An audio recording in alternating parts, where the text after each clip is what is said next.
ई पाठशाला के YouTube channel पे आप सभी का स्वागत है। और जैसा कि आप लोग जानते हैं कि पिछले क्लास में हम लोग उत्तर वैदिक काल के बारे में पढ़ रहे थे। तो स्वाभाविक सी बात है कि उत्तर वैदिक काल में जैसा कि आप लोग जानते हैं कि हम लोगों ने जो भारत का इतिहास है वो लगभग 1000 ईसा पूर्व से लेकर के और 600 ईसा पूर्व तक का इतिहास जो था वो हम लोग उत्तर वैदिक काल के अंतर्गत पढ़ते हैं, ये मैंने बता दिया था। और इसके बाद वाला जो समय है उत्तर वैदिक काल के समाप्त होते ही जो नया कालखंड आरंभ होता है भारतीय इतिहास का, उसी को हम लोग एक नाम देते हैं और उसे हम लोग महाजनपद काल कहते हैं।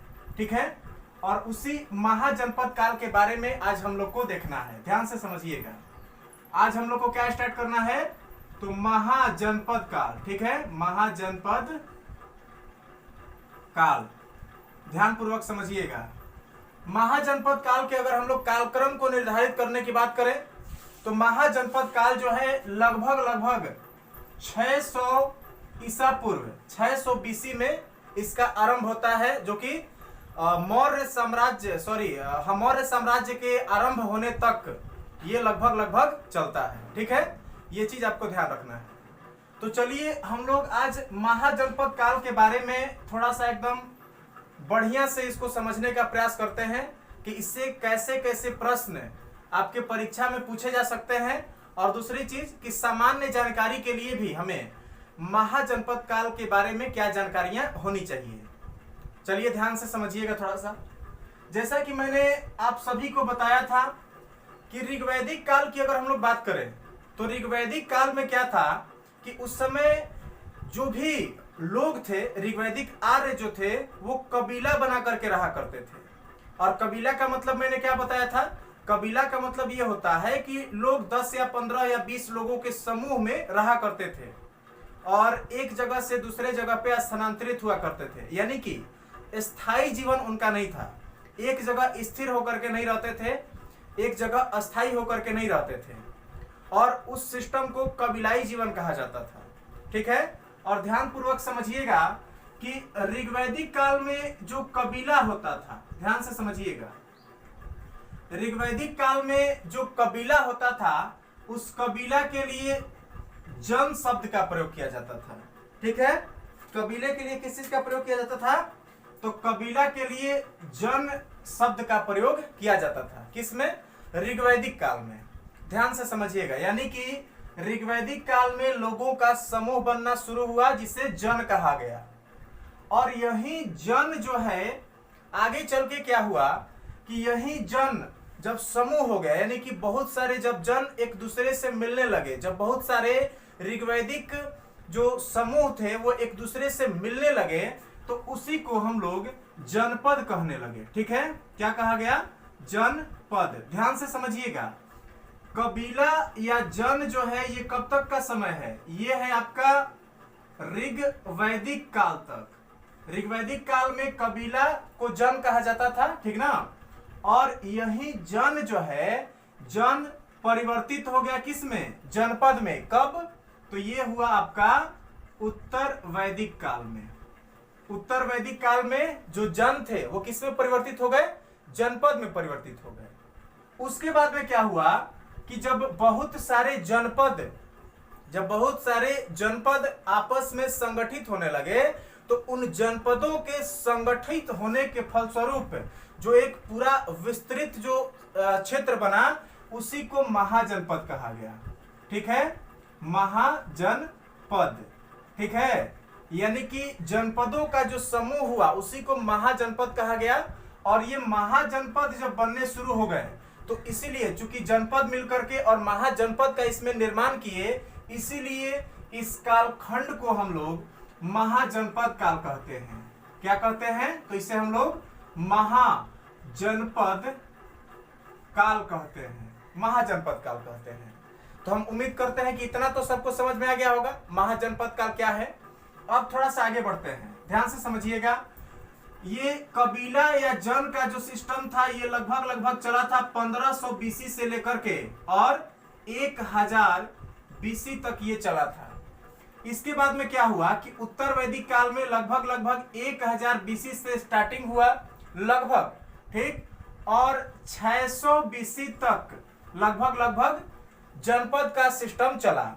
जनपद धीरे धीरे 600 बीसी आते आते क्या हुआ कि जनपद धीरे धीरे संगठित होने शुरू हो गए और 600 बीसी से लेकर के जो आगे वाला समय था उसमें महाजनपद काल स्टार्ट हो गया।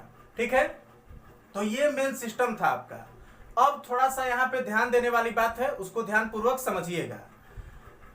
अगर हम लोग 1500 ईसा पूर्व से पहले की बात करें, ठीक है, 1500 ईसा पूर्व से पहले की अगर बात करें तो लगभग 1500 ईसा पूर्व से और 200-250 वर्षों पहले की अगर हम लोग बात करेंगे, 200-250 वर्ष पहले की अगर बात करें, यानी कि लगभग मान के चलिए कि 1750 बीसी के आसपास की बात करें, तो 1750 बीसी से पहले क्या था कि भारत में एक बहुत ही सुदृढ़ सभ्यता विकसित हुआ करती थी, जिसे हम लोग जानते थे हड़प्पा के नाम से।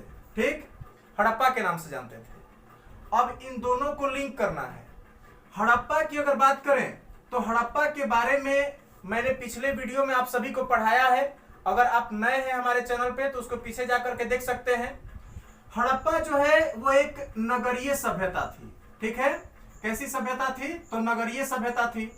ये मैंने पिछले क्लास में बताया था आपको कि हड़प्पा नगरीय सभ्यता थी और संभवतः ऐसा कहा जाता है, या जितने अभी तक साक्ष्य हमें प्राप्त हुए हैं उसके आधार पर यह प्रमाणित होता है कि हड़प्पा सभ्यता जो था ये प्रथम नगरीय सभ्यता था। ध्यान पूर्वक समझिएगा, हड़प्पा सभ्यता कैसा था? तो ये प्रथम नगरीय सभ्यता था। ठीक है, उसके बाद क्या हुआ कि हड़प्पा सभ्यता का लगभग 1750 ईसा पूर्व के लगभग में इसका पतन हो गया। और हड़प्पा सभ्यता के पतन होने के बाद में जो नई सभ्यता का विकास हुआ तो वो नगरीय सभ्यता न होकर के और एकदम स्टार्टिंग स्टेज से वो शुरू हुई थी। यानी कि स्टार्टिंग में वो कबीला के रूप में थे, धीरे धीरे जन बने, यानी कि छोटे छोटे गांव बसे और इन जनों को मिलाकर के और जनपद बने। ठीक ना, और जनपद को मिला करके और फिर लास्ट में महाजनपद बने। और महाजनपद काल में आपको ध्यान देना है कि इसमें दोबारा जो है, ध्यान से समझिएगा, दोबारा इसमें नगरीकरण स्टार्ट हुआ। ठीक ना, नगरीकरण स्टार्ट हुआ। और चूंकि महाजनपद काल में फिर से दोबारा जो है नगरों का विकास होने लगा, इसीलिए महाजनपद काल को हम लोग द्वितीय, ध्यान से समझिएगा, द्वितीय नगरीय क्रांति कहते हैं। इसको क्या कहते हैं? तो द्वितीय नगरीय क्रांति कहते हैं। हम उम्मीद करते हैं कि ये पूरा का पूरा कहानी आपको समझ में आ गया होगा। ठीक है, चलिए थोड़ा सा और हम आपको आगे लेके चलते हैं। अब यहाँ पे सोचने वाली बात यह है कि आखिर हम लोग इसका पता कहां से लगाते हैं, आखिर इसका प्रमाण कहां से मिलता है कि 600 ईसा पूर्व के लगभग में भारत में महाजनपदों का विकास हुआ था। तो इसके लिए मुख्य रूप से 3 ऐसे साहित्यिक स्रोत हैं जिसको हम लोग आमतौर पे उपयोग में लाते हैं। ध्यान से समझिएगा, चूंकि महाजनपद काल में नए नए धर्मों का विकास हुआ था।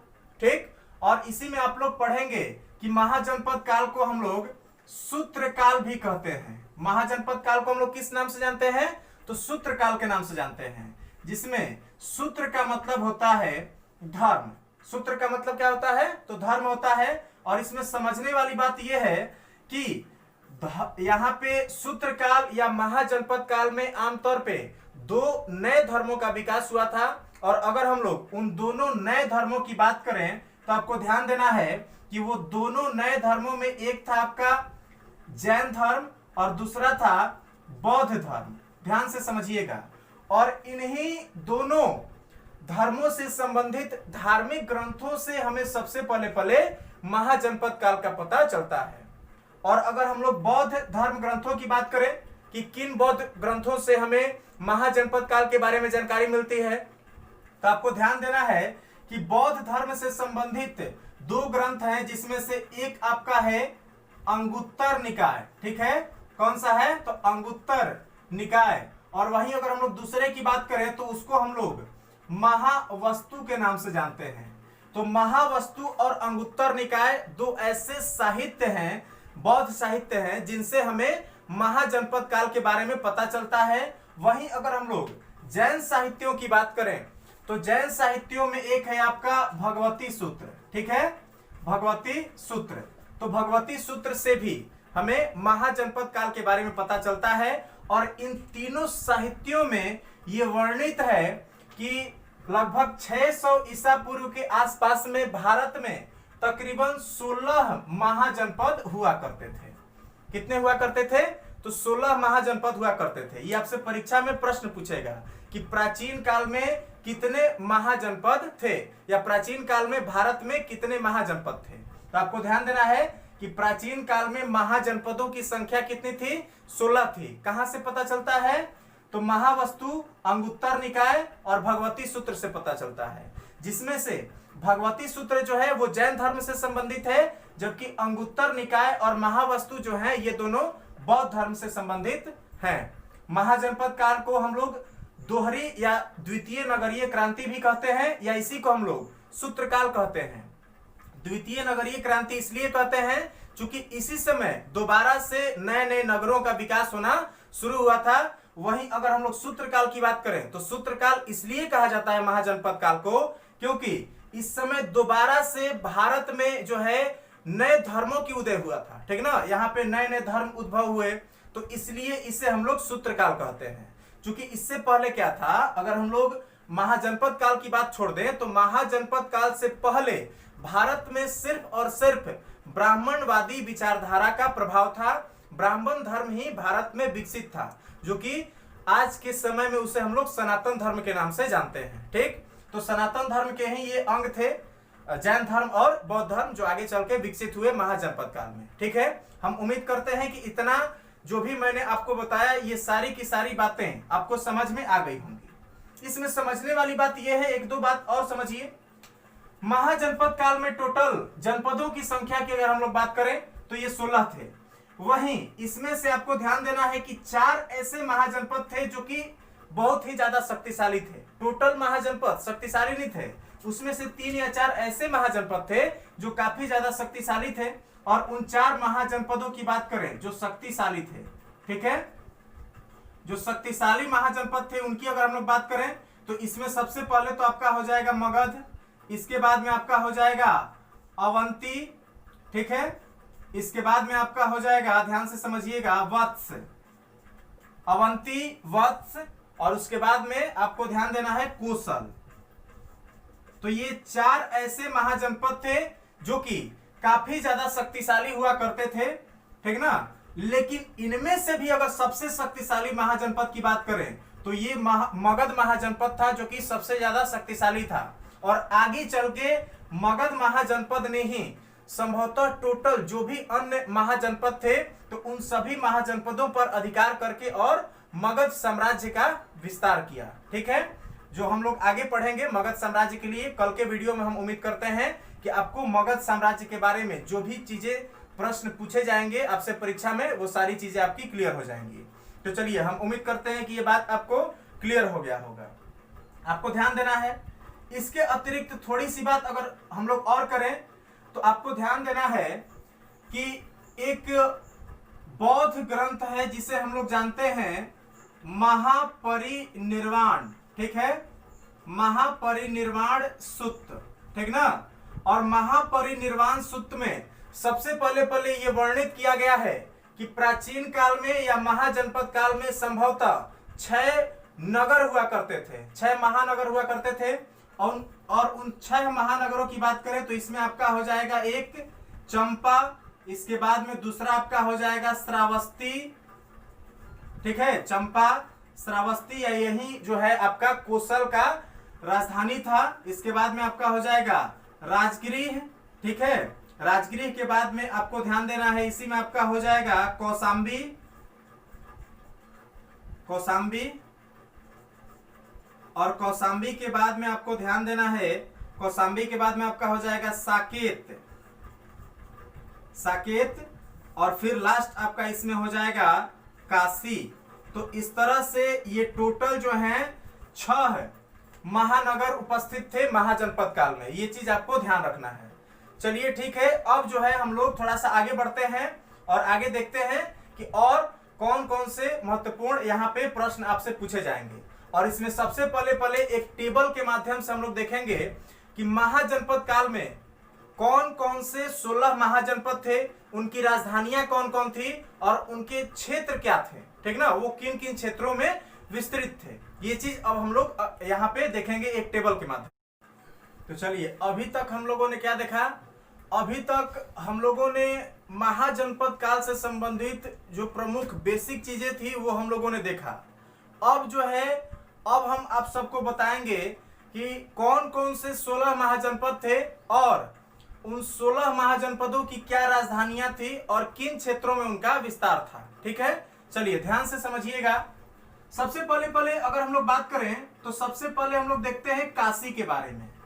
अगर हम लोग काशी महाजनपद की बात करें तो ये वाराणसी के आसपास के क्षेत्र में, जो वर्तमान वाराणसी है, तो उस वाराणसी के आसपास के क्षेत्र में इसका विस्तार था और वाराणसी ही इसकी राजधानी भी थी। ठीक है, यानी कि काशी की राजधानी कौन सी थी? वाराणसी। थोड़ा सा ऐसे हम लोग देख लेते हैं, उसके बाद में ये वाला देख लेंगे। काशी की राजधानी कौन सी? वाराणसी। वहीं अगर हम लोग अंग की राजधानी की बात करें तो अंग की राजधानी थी चंपा। ठीक, काशी की वाराणसी, अंग की चंपा।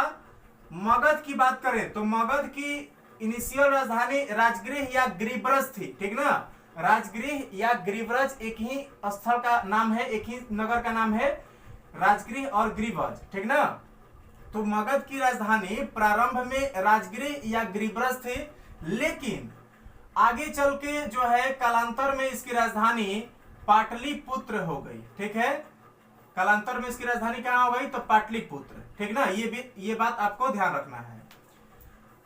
जो अंग प्रदेश था, तो अंग जो महाजनपद था, इसका विस्तार था भागलपुर और मुंगेर के क्षेत्र में। अंग का क्षेत्र किधर था? भागलपुर और मुंगेर। और ये संभवतः जो महाजनपद काल में सबसे ये पूर्ववर्ती जो है, पूर्वी जो महाजनपद था वो था आपका अंग। ठीक ना, वहीं अगर हम लोग मगध की बात करें तो अंग से ठीक सटा हुआ, अंग के पश्चिम में स्थित था आपका मगध। और मगध जो है, मगध के क्षेत्र में वर्तमान पटना और गया जिले के क्षेत्र जो है, ये मगध महाजनपद के अंतर्गत महाजनपद काल में आते थे। ठीक है, चलिए आगे देखते हैं। अगला है वत्स। वत्स महाजनपद की बात करें तो इसकी राजधानी कौशाम्बी थी और इसके क्षेत्र जो है वर्तमान में इलाहाबाद का जो क्षेत्र है, तो उस इलाहाबाद के क्षेत्र में उस समय इसका विस्तार था। इसके बाद में हम लोग देखते हैं पांचवा महाजनपद, वो था वज्जी। और वज्जी जो है, वज्जी की राजधानी वैशाली, विदेह या मिथिला, तीनों में से कोई भी दे आप मार सकते हैं। वैसे वैशाली जो है इसकी राजधानी थी, जहां पे कि सबसे पहले सबसे प्राचीनतम गणतंत्र या सबसे प्राचीनतम गणराज्य का स्थापना हुआ था। ठीक है, वैशाली में सबसे प्राचीनतम, विश्व में सबसे प्राचीनतम अगर गणतंत्र की बात करें तो वो वैशाली में ही था। ठीक ना, और इसी समय था। ध्यान से समझिएगा। इसके क्षेत्र की बात करें तो इसके क्षेत्रों के अंतर्गत जो है आपका वैशाली, मुजफ्फरपुर और दरभंगा, ये बिहार के 3 जिले हैं जो कि आपके यहाँ पे वज्जी महाजनपद के अंतर्गत आते थे। ठीक है, चलिए आगे देखते हैं। इसके बाद है आपका कोसल। और कोसल की अगर बात करें तो कोसल की राजधानी थी श्रावस्ती। ठीक ना, कोसल की राजधानी कहाँ थी? श्रावस्ती। और यहीं के एक राजा थे प्रसेनजीत, जो कि महात्मा बुद्ध के बहुत ही बड़े अनुयायी थे, उनको हम लोग आगे देखेंगे। तो कोसल की राजधानी थी श्रावस्ती। ठीक ना, और इसके क्षेत्र की अगर बात करें तो ये उत्तर प्रदेश के फैजाबाद, गोंडा और बहराइच जिले जो हैं उनमें इसका विस्तार था। आगे देखिए, इसके बाद में हम लोग देखें तो वो था अवंती। और अवंती की राजधानी जो है वो उज्जैन थी। अवंती की राजधानी कहाँ थी? उज्जैन थी। ये आपका मध्य प्रदेश के बेल्ट में जो है मुख्य रूप से पड़ता है, ध्यान से समझना है। तो अवंती की राजधानी उज्जैन, और इसमें ध्यान देना है उज्जैन या माहिष्मती, इसको ध्यान देना है जी, माहिष्मती भी इसकी राजधानी थी,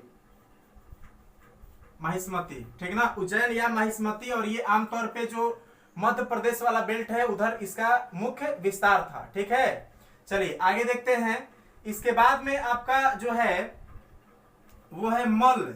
और मल्ल महाजनपद की बात करें तो मल्ल की राजधानी थी कुशावती, जो या वर्तमान का कुशीनगर, ठीक ना।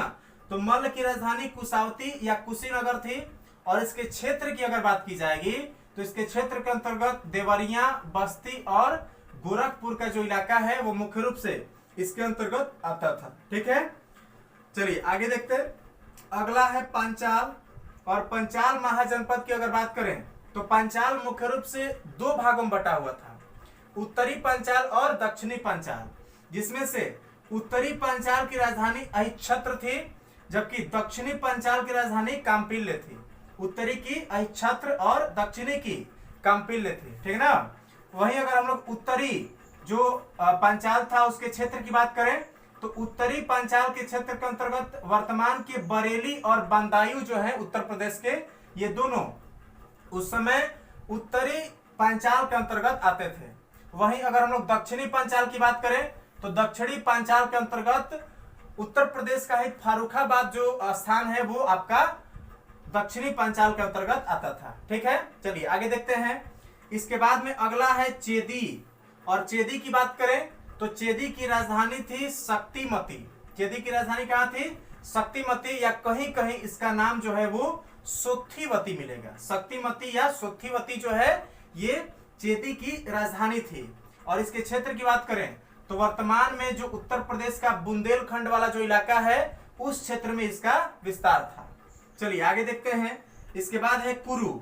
और कुरु की बात करें तो कुरु वर्तमान में जो इंद्रप्रस्थ है, तो इंद्रप्रस्थ इसकी राजधानी थी। वर्तमान में दिल्ली, मेरठ और हरियाणा का जो क्षेत्र है उस क्षेत्र में आमतौर पे कुरु महाजनपद का विस्तार था, ठीक है। चलिए उसके बाद में 12वां देखते हैं। और 12वां जो है उसको अगर हम लोग देखें तो उसे हम लोग मत्स्य महाजनपद के नाम से जानते हैं। और मत्स्य महाजनपद जो है इसकी राजधानी विराटनगर थी। मत्स्य महाजनपद की राजधानी कहाँ थी? तो वो थी विराटनगर। और इसमें आपको ध्यान देना है कि जयपुर, अलवर और भरतपुर का जो इलाका है राजस्थान का वो इसके अंतर्गत आता था, ठीक है। तो इस तरह से अभी तक हम लोगों ने कितने देखा? तो 12 महाजनपदों को अभी तक हम लोगों ने देखा। अगले स्लाइड में हम लोग बाकी के और जो 4 महाजनपद हैं उनको हम लोग देख लेंगे। इस तरह से 16 महाजनपद आपके कंप्लीट हो जाएंगे। यहाँ पे आपको इनकी राजधानी पूरी की पूरी याद होनी चाहिए। राजधानी से आपके प्रश्न परीक्षा में पूछे जाते हैं, ठीक ना। तो चलिए जल्दी से इसका स्क्रीनशॉट लीजिए, उसके बाद में हम लोग आगे देखते हैं।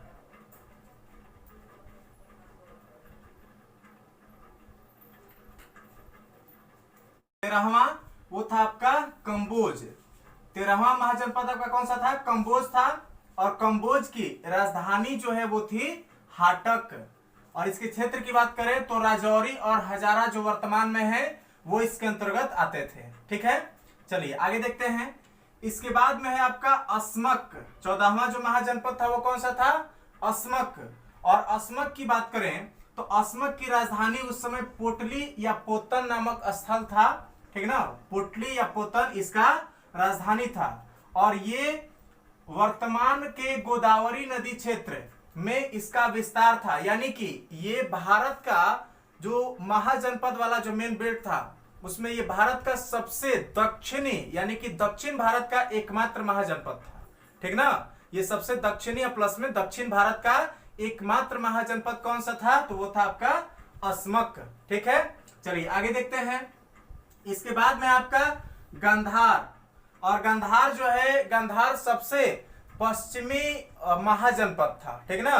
गंधार क्या था? तो गंधार सबसे पश्चिमी महाजनपद था। इसकी राजधानी तक्षशिला थी। और इसके अगर क्षेत्र की बात करें तो वर्तमान के रावलपिंडी और पेशावर जो है पाकिस्तान के, तो उस क्षेत्र में इसका विस्तार था, ठीक है।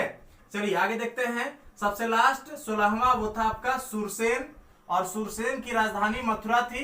वर्तमान में भी जो मथुरा का जो क्षेत्र है तो उस मथुरा के क्षेत्र में इसका विस्तार था, ठीक है। तो हम उम्मीद करते हैं कि ये 16 जो महाजनपद थे ये पूरे के पूरे सबको याद हो गए होंगे। अब जो है अब हम लोग थोड़ी सी बात कर लेंगे कि इन महाजनपदों से संबंधित कुछ प्रमुख बातें थी जो हम लोग देखेंगे। जैसे कि अगर हम लोग सबसे ध्यान से समझिएगा, अगर हम लोग सबसे पूर्वी महाजनपद की बात करें तो सबसे पूर्वी महाजनपद, जैसा कि मैंने इससे पहले बताया आपको, वो था आपका अंग, ठीक ना। अंग जो महाजनपद था वो सबसे पूर्वी महाजनपद था। वहीं अगर हम लोग सबसे पश्चिमी की बात करें, ठीक ना, तो पश्चिमी सबसे था आपका तक्षशिला, ठीक ना। तक्षशिला या गांधार जो था, ध्यान से समझिएगा, गांधार। तो तक्षशिला या गांधार जो महाजनपद था वो सबसे मतलब कि पश्चिमी महाजनपद था। वहीं अगर हम लोग उत्तरी की बात करें तो उत्तरी में आपका हो जाएगा कोसल, ठीक है।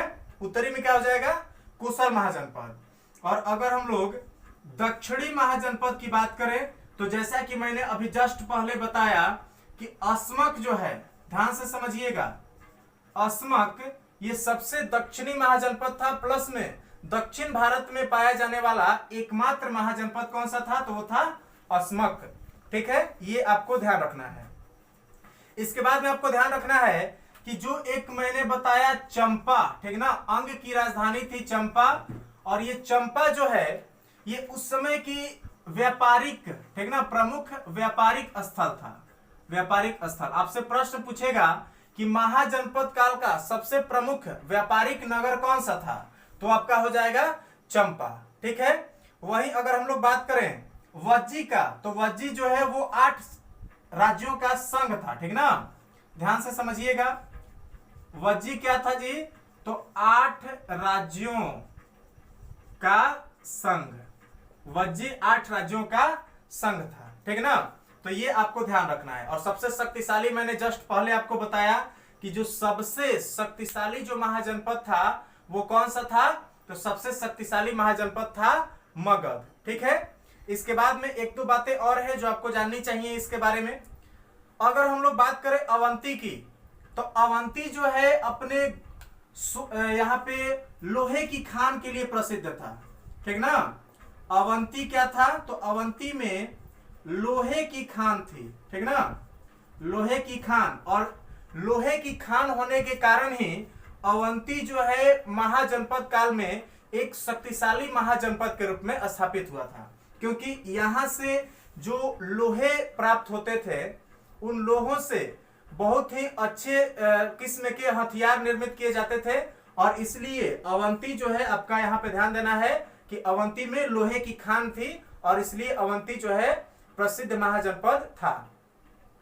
वहीं अगर हम लोग तक्षशिला की बात करें, गांधार की, तो गांधार की राजधानी जो तक्षशिला थी ये प्रमुख शिक्षा केंद्र था, ठीक ना। गांधार की राजधानी तक्षशिला क्या थी, तो प्रमुख शिक्षा केंद्र थी। और जैसा कि जब हम लोग मौर्य साम्राज्य के बारे में पढ़ेंगे तो मौर्य साम्राज्य में एक विद्वान मिलेंगे, एक ब्राह्मण विद्वान मिलेंगे जिनका नाम होगा चाणक्य, ठीक ना। तो चाणक्य जो है, चाणक्य इसी तक्षशिला नामक स्थान से अपनी शिक्षा प्राप्त किए थे, जो कि चंद्रगुप्त मौर्य के गुरु थे, ठीक ना।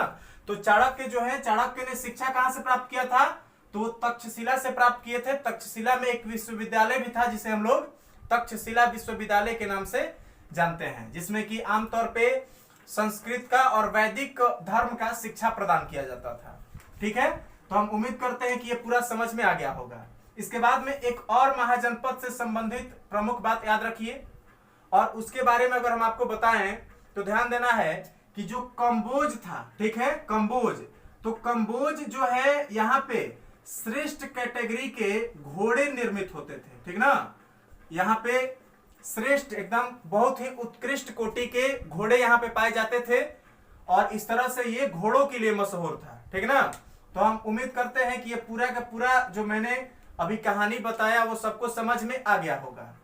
एक बार फिर से सुन लीजिए, चंपा सबसे प्रमुख व्यापारिक नगर था।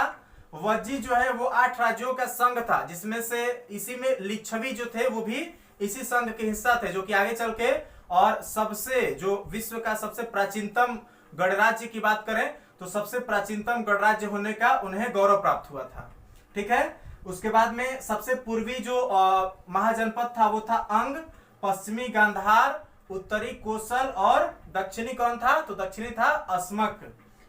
अवंती जो है, अवंती में लोहे की खान थी, यानी कि अपने लोहे की खान के लिए अवंती प्रसिद्ध था, और इसके खान से जो लोहे प्राप्त होते थे उनसे आमतौर पे हथियार, उत्तम कोटि के हथियार निर्मित किए जाते थे महाजनपद काल में। ठीक है, कंबोज के बारे में मैंने क्या बताया, कंबोज जो है अपने श्रेष्ठ या उत्तम कोटि के घोड़ों के लिए प्रसिद्ध था, जबकि तक्षशिला जो है वो शिक्षा के लिए प्रसिद्ध था। और यहां से ही तक्षशिला में जो तक्षशिला विश्वविद्यालय था, उस तक्षशिला विश्वविद्यालय से ही चंद्रगुप्त मौर्य के गुरु विष्णुगुप्त चाणक्य जो है वहां से शिक्षा प्राप्त किए थे और आगे चल के कालांतर में यहाँ के अध्यापक भी रहे थे। ठीक है, तो हम उम्मीद करते हैं कि ये पूरा का पूरा कहानी जो है आपको समझ में आ गया। चलिए, अभी तक आप सबको मैंने बताया कि कौन कौन से 16 महाजनपद थे, प्लस में उन महाजनपदों से संबंधित कौन कौन सी प्रमुख बातें थी।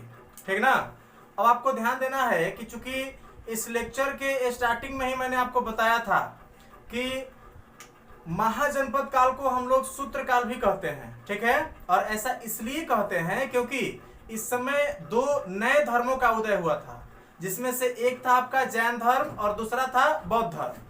और बौद्ध धर्म के प्रवर्तक कौन थे, तो बौद्ध धर्म के प्रवर्तक थे महात्मा बुद्ध, सिद्धार्थ। ठीक है, और महात्मा बुद्ध की अगर हम लोग बात करें तो ध्यान से समझिएगा कि महात्मा बुद्ध के समय, ठीक ना, यानी कि बुद्ध काल में, महात्मा बुद्ध के समय या बुद्ध काल में उन 16 महाजनपदों के अलावा 10 गणतंत्र भी थे। ठीक ना, या गणराज्य थे। महाजनपदों के अलावा क्या थे, तो 10 गणतंत्र या गणराज्य थे।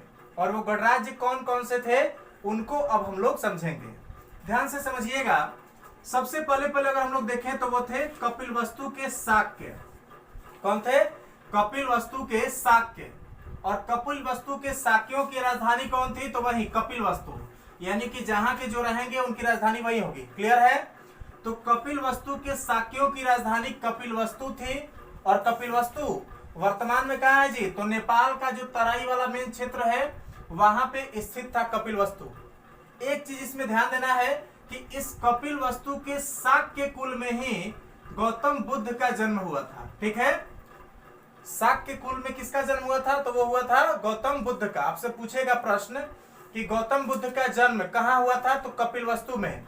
किस कुल में हुआ था, तो शाक्य कुल में हुआ था। कपिलवस्तु के जो शाक्य थे, शाक्य गण में ही इनका मुख्य रूप से अगर देखें हम लोग तो जन्म हुआ था। ठीक है ना, चलिए आगे देखते हैं। इसके बाद में दूसरा जो गणराज्य है वो है आपका सुमसुमारा के भग। ठीक है, कौन थे, सुमसुमारा के भग।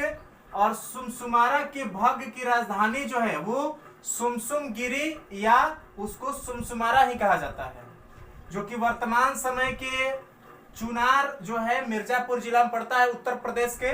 तो उत्तर प्रदेश के चुनार जिला में इसका विस्तार था मुख्य रूप से अगर देखें तो। ठीक है, चलिए आगे देखते हैं। इसके बाद है अलकप के बुली। ठीक ना, अलकप के बुली।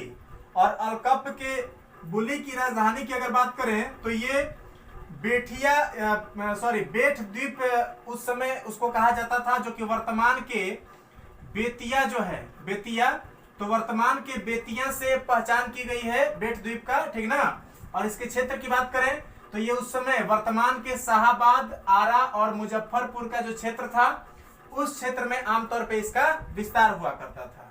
ठीक है, चलिए आगे देखते हैं। इसके बाद है केशपुत के कलाम। कौन, केशपुत के कलाम, इनकी राजधानी केशपुत थी। ठीक ना, और अगर हम लोग देखें तो इसका मुख्य विस्तार जो है सुल्तानपुर का मेन बेल्ट था, उधर इसका विस्तार था। केशपुत के जो कलाम थे इनके बारे में एक चीज आपको ध्यान रखना है कि केशपुत का कलाम जो गढ़ था, इससे महात्मा बुद्ध के जो गुरु थे जिनका नाम था अलार कलाम। ठीक है, अलार कलाम। तो अलार कलाम जो है वो केशपुत के कलाम गणराज्य से ही संबंधित थे, यानी कि उनका जन्म कहाँ हुआ था, तो केशपुत के कलाम गढ़ में उनका जन्म हुआ था। ठीक है, चलिए आगे देखते हैं। इसके बाद में है रामग्राम के कोलिये। कौन थे, रामग्राम के कोलिये। और इनकी राजधानी रामग्राम थी। अगर क्षेत्र की बात करें तो ये गोरखपुर और रामग्राम का जो क्षेत्र है उत्तर प्रदेश का, उधर इनका मुख्य रूप से विस्तार था। ठीक है, चलिए आगे देखते हैं। इसके बाद में है कुशीनारा के मल्ल। मल्ल की 2 शाखा थी। ठीक ना, मल्ल के कितने शाखा थे, 2 शाखा थे। कौन कौन, तो एक थे कुशीनारा के मल्ल और दूसरे थे पावा के मल्ल। ठीक ना। कुशीनारा के मल्ल और पावा के मल्ल, इन दोनों के क्षेत्र जो है वर्तमान के जो देवरिया जिला है उत्तर प्रदेश का, तो उस देवरिया जिला में आमतौर पे इसका विस्तार है। ठीक है, चलिए आगे देखते हैं। कुशीनारा के जो मल्ल थे उनकी राजधानी कुशीनगर थी, वहीं पावा के जो मल्ल थे इनकी राजधानी पडरौना थी। ठीक ना, पावा के मल्ल की राजधानी पडरौना और कुशीनारा के मल्ल की राजधानी कुशीनगर। ठीक है, चलिए आगे देखते हैं। इसके बाद में अगले जो हैं वो थे पीपली वन के मौर्य। ठीक ना, कौन थे? पीपली वन के मौर्य। और पीपली वन के मौर्य की अगर बात करें तो इसमें ध्यान देना है कि पीपली वन के मौर्य की राजधानी पीपली वन थी, जो कि वर्तमान में गोरखपुर वाला जो इलाका है वहां पे पीपली वन पड़ता था। ठीक है, इसमें सबसे महत्वपूर्ण जो बात आपको याद रखना है वो ये है कि पीपली वन के जो मौर्य थे, तो मौर्य गणराज्य में ही चंद्रगुप्त मौर्य का जन्म हुआ था। ठीक है, कौन? चंद्रगुप्त मौर्य। चंद्रगुप्त मौर्य का जन्म किसमें हुआ था? तो मौर्य कुल में हुआ था। पीपली वन के मौर्य जो कुल था उसमें चंद्रगुप्त मौर्य का जन्म हुआ था। ठीक ना, जो कि आगे चल के मौर्य वंश के संस्थापक बने थे और इन्होंने आचार्य विष्णुगुप्त चाणक्य की सहायता से धनानंद के बहुत ही बड़े बृहद साम्राज्य को उखाड़ करके और वहां पे मौर्य साम्राज्य की स्थापना किए थे। ठीक है, चलिए आगे देखते हैं। इसके बाद में है वैशाली के लिच्छवी। ठीक ना, और वैशाली के लिच्छवी की बात करें तो इनकी राजधानी वैशाली थी, जो कि वर्तमान में जो मुजफ्फरपुर का बेल्ट है वो पड़ता है आपका वैशाली के अंतर्गत। मुजफ्फरपुर और वैशाली जिला जो है वो इसके अंतर्गत आता है। ठीक है, इसमें ध्यान देने वाली बात यह है कि सबसे पहला तो आप ये याद रखिए इसमें कि ये सबसे बड़ा था। ठीक ना, सबसे बड़ा जो गणराज्य था महाजनपद काल में या बुद्ध काल में, जो सबसे बड़ा गणराज्य था वो कौन सा था? तो वो था लिच्छवी। ठीक ना, लिच्छवी सबसे बड़ा गणराज्य था, पहला चीज। दूसरा चीज, ये सबसे प्राचीन था। ठीक ना, सबसे प्राचीनतम गणराज्य था। ठीक, इसके बाद में आपको ध्यान रखना है कि एक बौद्ध ग्रंथ है जिसका नाम है महाभग जातक। ठीक ना, क्या नाम है? महाभग जातक। और महाभग जातक की अगर हम लोग सहायता ले तो महाभग जातक में ये लिखा गया है कि जो यहाँ पे वैशाली देख रहे हैं या जो लिच्छवी देख रहे हैं, तो वैशाली उस समय का सबसे महत्वपूर्ण आर्थिक प्लस में धनी और समृद्ध नगर हुआ करता था। ठीक है, तो ये चीज आपको याद रखना है। इसके बाद में आपको ध्यान देना है कि इस वैशाली की ही या लिच्छवी जो गणराज्य था, तो इस लिच्छवी गणराज्य से ही एक संबंधित राजा थे जिनका नाम था चेटक। ठीक ना, चेटक किससे संबंधित थे? तो वो लिच्छवी गणराज्य से संबंधित थे। और आपको ध्यान देना है कि इन चेटक की जो पुत्री थी, ध्यान से समझिएगा, चेटक की पुत्री जो थी उसका नाम क्या था?